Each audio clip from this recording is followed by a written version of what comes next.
मुंह से। जय हिंद, आप सभी का स्वागत है।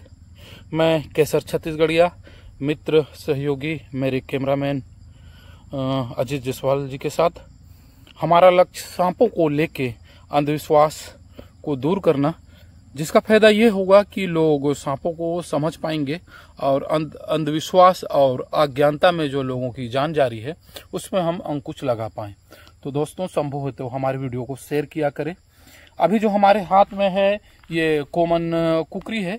ये बिना जहर का सांप होता है। समानता इसे हिंदी में भी कुकरी कह लिया जाता है, लेकिन अगर आप इसके स्थानीय नाम को अगर ढूंढने चलेंगे, जैसे किसी कुत्ते को इंग्लिश में डॉग कहा जाता है और हमारे जैसे जगहों में स्थानीय नाम कुकुर कहा जाता है, उस तरह अगर इसको हम इसका स्थानीय नाम ढूंढने जाएंगे तो इसका स्थानीय कोई नाम नहीं मिलेगा, क्योंकि लोगों के द्वारा इसे प्रायः करे सांप के तौर पे ही पहचान की जाती है।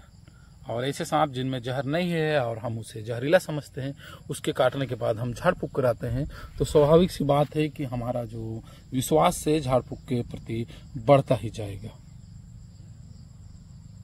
ठीक हो गया, छोटा छोटा ही बना।